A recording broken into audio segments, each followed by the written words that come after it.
Hello à tous, aujourd'hui on se retrouve pour une vidéo que j'avais envie de faire depuis vraiment super longtemps. Je vais classer les différentes tendances avec vous et un petit peu argumenter du pourquoi je les mets dans quelle catégorie. Alors pour ce faire, j'ai mis en œuvre mes skills PowerPoint, donc voici mon tableau dans lequel on va comme ça classer différentes tendances ensemble. N'hésitez pas à me dire en commentaire votre classement parce que là ce que je vais dire ça n'engage que moi, on s'entend bien. Et si vous n'êtes pas d'accord avec moi, vous pouvez également le mettre en commentaire. Alors si vous avez remarqué que je suis habillée comme la semaine dernière, c'est tout à fait normal puisque je filme ces deux vidéos à la suite. J'avais du temps ce matin, j'avais déjà préparé les deux vidéos, donc pourquoi pas les filmer à la suite. Si c'est pas déjà fait, n'oubliez pas de vous abonner à la chaîne, ça se passe ici en dessous. Et merci encore pour votre soutien, semaine après semaine.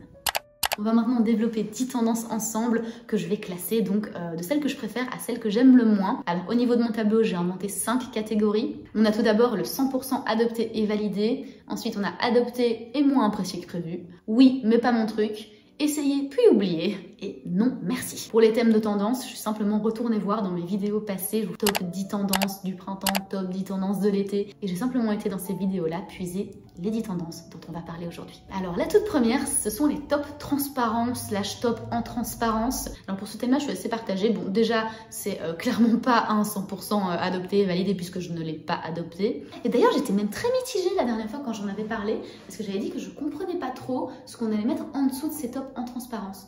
Et surtout, quand est-ce qu'on les met? Les tops comme ça transparents, bon, c'est pas adapté pour le travail, à moins de mettre un top en dessous. Peut-être catégorie, oui, mais pas mon truc. Essayer puis oublier, bah c'est pas possible puisque je l'ai pas essayé non plus. Du coup, je pense que oui, sa place c'est dans le oui, mais pas mon truc. Parce que pour le coup, je l'ai jamais essayé. Je trouve que ça a l'air d'être un peu un casse-tête de savoir quoi mettre en dessous de ces tops, même si je trouve que c'est joli sur les autres, clairement pas sur moi. Ensuite, le léopard, ouf, quel thème, on pourra en parler pendant très longtemps. Alors à la base, le léopard et moi, on n'est pas potes, parce que je suis quand même une ado des années 2000 et le léopard à l'époque, c'était vraiment pas ça. Maintenant, depuis 2020, on le voit pas mal revenir et je trouve que c'est plus du tout vulgaire. Peut-être parce qu'ils ont changé le motif, il est un peu moins orangé, un peu moins agressif. Mais au contraire, avec des basiques, ça rend un look assez intéressant. Ceci dit, ça s'inscrit clairement pas dans ma garde-robe. Alors, je l'ai pas non plus adopté, donc on peut déjà enlever 3 des catégories. Donc même si c'est plus du tout comme dans les années 2000 et que maintenant c'est relativement chouette et je trouve franchement ça joli sur les autres, dans ma garde-robe, je trouve que ça s'inscrit pas.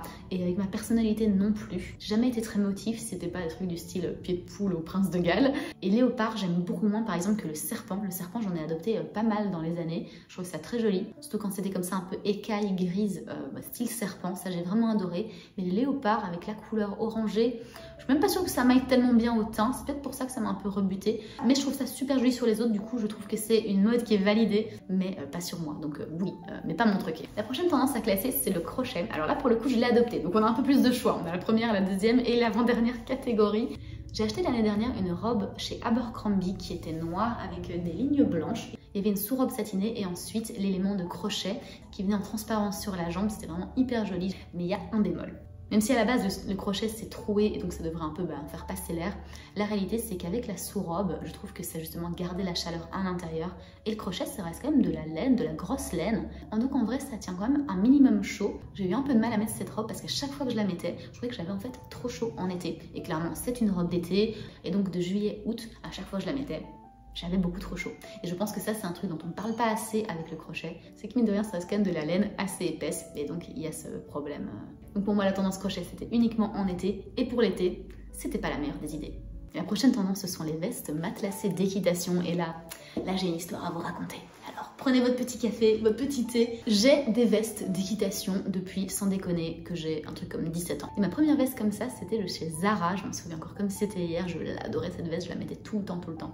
Et à l'époque, donc quand j'avais 17-18 ans, donc il y a très longtemps, c'était la mode et ça choquait vraiment personne. Et ensuite, quand cette veste, elle s'est vraiment abîmée avec le temps, je me souviens qu'au niveau des coudes, c'était hyper abîmé. Je l'ai changée pour une de chez Massimo Dutti qui était un peu plus fine, avec plus d'éléments bruns. Mais je pense qu'elle m'a duré un truc comme quelques mois avant que les gens autour de moi me disent très clairement et en face, c'est tout à fait démodé ce que tu portes. Une critique que j'avais jamais eue avant, donc je pense que je sais pas comment c'est arrivé dans la tête de tout le monde. Donc voilà, je l'ai pris personnellement, mais au fond, j'aimais toujours ma veste. Donc j'aurais pu continuer et la mettre, mais finalement, je me suis résignée à la mettre dans mon armoire et à attendre patiemment qu'elle revienne à la mode. Je vais la chercher et je vous la montre. Voilà ma veste matelassée de chez Massimo Dutti, comme je disais, vraiment les coutures en losange, les petits éléments bruns avec les pressions dorées, le petit col, petite pression ici également en cuir.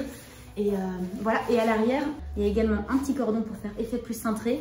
Il y a également des petites pressions ici si jamais on veut ouvrir. Enfin, je ne vais pas y arriver à une main. Donc voilà la fameuse veste qui s'est fait critiquer pendant des années et que j'ai gardée dans ma garde-robe précieusement. Je pense que ça fait 6 ans que c'est dans ma garde-robe et que je lui dis ne t'inquiète pas, la mode est un éternel recommencement. Et effectivement cette année, vous savez qui est-ce qui a sorti des vestes d'équitation matelassée? Oui, Ralph Lauren, et j'étais aux anges parce que quand Ralph commence, en général Zara et Cos, tout ça, ça suit. Donc cette année, je l'ai ressorti, j'ai fait plusieurs stories Instagram et vous n'imaginez pas le nombre de personnes qui m'ont envoyé des messages me demandant d'où venait cette veste. Malheureusement, j'ai pu répondre que Massimo Dutti, mais de la collection d'il y a 8 ans, un truc comme ça. Donc elle est clairement plus en vente. Ceci dit, je donne à ce modèle-là 1 mois avant qu'elle se retrouve sur tout le monde sur Instagram et que ce soit la veste de printemps. Et si pas ce printemps-ci, je suis convaincue qu'en octobre prochain pour l'automne, elle va faire des ravages. Du coup, pour en revenir à notre classement, cette veste-là, pour moi, c'est 100% adopté et validé. Ensuite, le sac raffia. Alors, j'en ai également un. Encore une fois, pour cet été, vous savez, c'était la mode du crochet et des sacs en raffia. Je trouvais que c'était un combo magnifique. Le sac en raffia, alors c'est très bien pour une saison. Franchement, je l'ai adoré au début pour l'utilisation que j'en ai faite. Franchement, ça allait. Hein. Je trouve que mon argent n'a pas été non plus jeté par les fenêtres. Il y a un bémol à ce niveau-là, tout de même, c'est qu'un sac en raffia, ça s'abîme extrêmement vite. Et pour le prix, très souvent, ça en vaut pas la peine. Et également en dessous, ça s'abîme énormément. En plus de ça, si jamais il pleut, la pluie va être absorbée par le tissu. Donc voilà, je l'ai vraiment bien aimé, mais ça reste quand même pas la découverte du siècle. Donc j'irai adopter, mais après c'est moins que prévu. Ensuite, sur notre liste, nous avons le pantalon wide leg. Alors là, il y a 2 catégories de wide leg. Il y a tout d'abord les jeans wide leg, ça on va pas en parler parce que j'en ai juste pas. Pour moi c'était plutôt pantalon jambes larges de tailleur.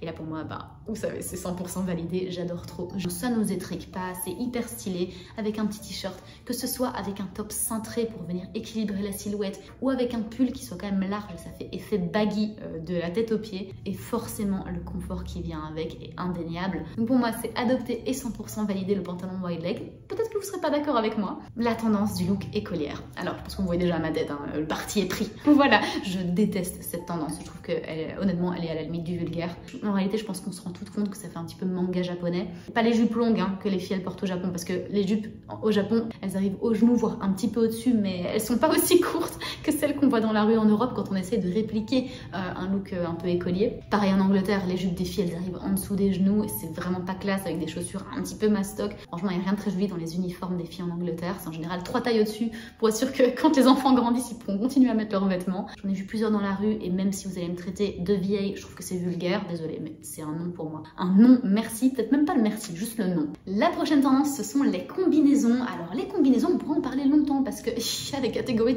de combinaisons qui vont pas du tout et celles qui vont très très bien. Alors moi j'adore les combinaisons depuis que c'est à la mode depuis une dizaine d'années. J'ai toujours adopté les combinaisons, il y en a de tous les styles, il y en a des décolletés, des pas décolletés, wide leg, des jambes un petit peu sarwell. Il y a vraiment un tas de déclinaisons de ces combinaisons là, donc c'est quand même un confort de pas devoir s'inquiéter de quoi mettre au-dessus et quoi mettre en dessous. On sait que ça va bien aller ensemble puisque c'est fait pour. Maintenant le seul bémol je dirais à la combinaison c'est quand l'entrejambe ne tombe pas au bon endroit parce qu'on n'est pas toutes faites de la même manière et donc c'est un peu compliqué avec une taille S ou M de viser juste sur toutes les filles. La plupart du temps pour moi c'est beaucoup trop bas parce que je suis petite, donc les coutures de l'entrejambe m'arrivent à la moitié de la cuisse, on adore, mais c'est vrai qu'il n'y a aucune combinaison qui est parfaitement faite, on va dire sur mesure pour ma morphologie ou ma taille. J'imagine que vous en avez déjà également fait l'expérience parce que c'est assez universel. Du coup, j'irai adopter, mais moins pressé que prévu. Le bandeau slash serre-tête. Alors, j'ai déjà essayé de mettre, c'était pas vraiment un bandeau ni un serre-tête, mais c'était une espèce de cordon qui était un peu en entre-deux puisque c'était élastique, mais en même temps c'était plus fin qu'un bandeau. Je pense que vous avez remarqué depuis le temps que j'ai ma chaîne que je fais pas grand chose à mes cheveux. La raison est très simple, il n'y a rien qui tienne dans mes cheveux. Voilà, que ce soit un élastique, je prends les élastiques les plus fins et les plus petits possibles parce que j'ai peut-être une masse mais ils sont quand même très très fins. Donc en gros, quand je fais comme ça, voilà l'épaisseur. Même si ça se voit pas spécialement quand je les lâche parce que j'en ai une quantité suffisante.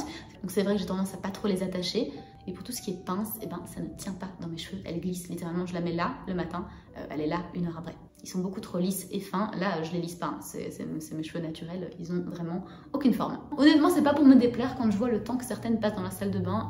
Moi, c'est un coup de peigne. Pour revenir au bandeau, donc j'avais cette espèce de cordon que j'avais mis dans mes cheveux et ça glissait tout le temps. En vrai, je trouvais que c'était joli, mais c'était tellement pas pratique, en tout cas pour moi, que je l'ai mis et puis bon, je l'ai plus jamais mis. Donc je pense que la catégorie est assez évidente ici. Je pense qu'on peut le mettre dans la catégorie essayer puis oublier plutôt rapidement. J'ai gardé le meilleur pour la fin, le watch time tu connais. j'ai mis donc la tendance des ballerines. Alors ça fait quand même 2 ans que les ballerines sont quand même assez revenues à la mode et il y en a quand même certains qui n'ont pas encore reçu l'information, voilà. Alors qu'est-ce que je pense de la nouvelle tendance des ballerines? Alors pour moi, j'adore les ballerines. J'adore les ballerines, je trouve que c'est super élégant, ça élance la jambe. Pour peu qu'on choisisse bien, c'est quand même très confortable des ballerines. Ce qu'on a dans les ballerines actuelles, c'est beaucoup de crochets, de filets de pêche, ou des ballerines qui sont échancrées, mais pas comme en 2005. Pour le coup, je vous insère des photos ici, comme ça vous pouvez voir de quoi je parle. Vraiment en échancré, mais un petit peu ovale. Et également des bouts bien carrés, ça a aussi été hyper à la mode. Ça rappelait un peu les ballerines, pour le coup, du ballet. Toutes celles que je viens de vous citer là, c'est hyper tendance, mais une tendance que j'apprécie pour le coup, parce qu'il y a d'autres tendances, comme vous avez compris, que j'aime pas du tout.